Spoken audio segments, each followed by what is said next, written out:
Assalamualaikum warahmatullahi wabarakatuh. Saya Dini Jain dengan NIM 4201 1510009 dari kelas Pendidikan IPA B 2020. Di sini saya akan menyampaikan materi mengenai teks proposal. Kata proposal sendiri berasal dari bahasa Inggris to propose yang artinya mengajukan. Sehingga proposal dapat juga diartikan sebagai bentuk pengajuan kepada pihak lain mengenai rencana program, kegiatan, atau usaha yang akan dilakukan. Secara umum, proposal disusun untuk menyampaikan sebuah rencana kegiatan kepada pihak lain, sehingga dengan proposal tersebut diharapkan kegiatan yang telah direncanakan mendapat persetujuan atau izin, mendapatkan dana serta sponsor, serta memperoleh dukungan dan lain sebagainya. Sehingga fungsi proposal itu sendiri terdiri dari fungsi proposal kegiatan, penelitian, bisnis atau usaha, dan juga proyek, di mana fungsi proposal kegiatan lebih ditekankan untuk menyelenggarakan sebuah acara tertentu, misalnya diskusi, pelatihan, seminar, dan sebagainya. Sedangkan fungsi proposal usaha atau bisnis yaitu sebagai gambaran mengenai bagaimana usaha atau bisnis yang akan dijalankan. Sedangkan proposal proyek dilakukan sebagai bagian awal atau dasar bagi pemilik proyek untuk melakukan tender, dan fungsi proposal penelitian ini juga berguna sebagai langkah awal melakukan riset. Untuk ciri-ciri proposal, yang pertama berisi ringkasan kegiatan atau penelitian, kemudian terdapat pihak yang mengajukan proposal, terdapat pihak yang dituju, bersifat sebagai pemberitahuan, menggunakan bahasa baku, memiliki struktur penulisan yang disusun secara sistematis, kemudian isinya dapat dipertanggungjawabkan. Untuk menyusun suatu proposal, maka kita harus memperhatikan syarat-syaratnya, yaitu yang pertama harus memiliki struktur maupun logika yang sangat jelas dan mudah dimengerti, kemudian mempunyai unsur yang disusun secara sistematis. Adapun hasil kegiatan tersebut harus terstruktur, kemudian rumusan jenis kegiatan yang dilakukan harus ditulis secara detail dan harus benar-benar dapat dikerjakan.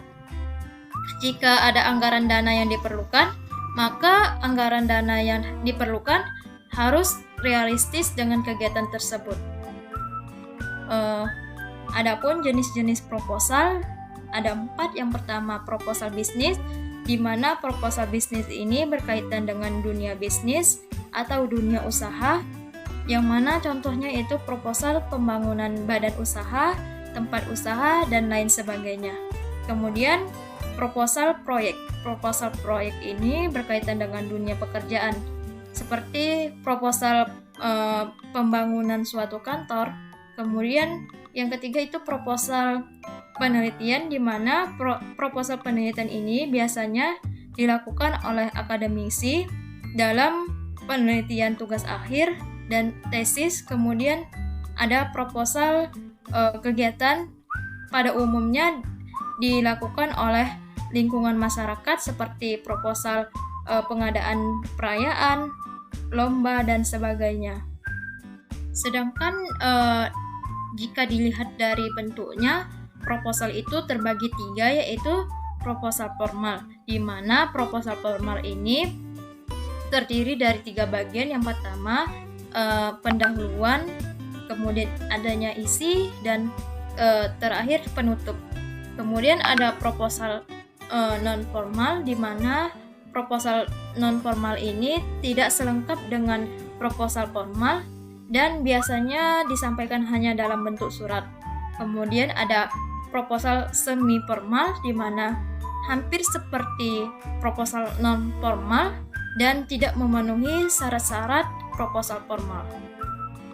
Dalam proposal terdapat unsur-unsur proposal, di mana unsur proposal yang pertama yaitu adanya latar belakang masalah, kemudian rumusan masalah, tujuan penelitian, hipotesis, Kemudian ada asumsi penelitian, manfaat penelitian yang dilengkapi dengan ruang lingkup, kajian pustaka, dan definisi operasional.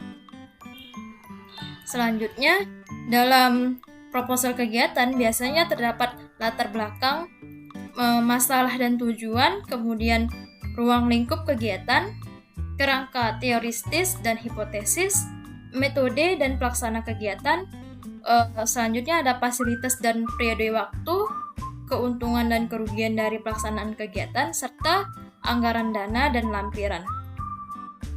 Sementara itu, dalam sebuah proposal menggunakan kaidah kebahasaan yang ditandai dengan fitur-fitur sebagai berikut.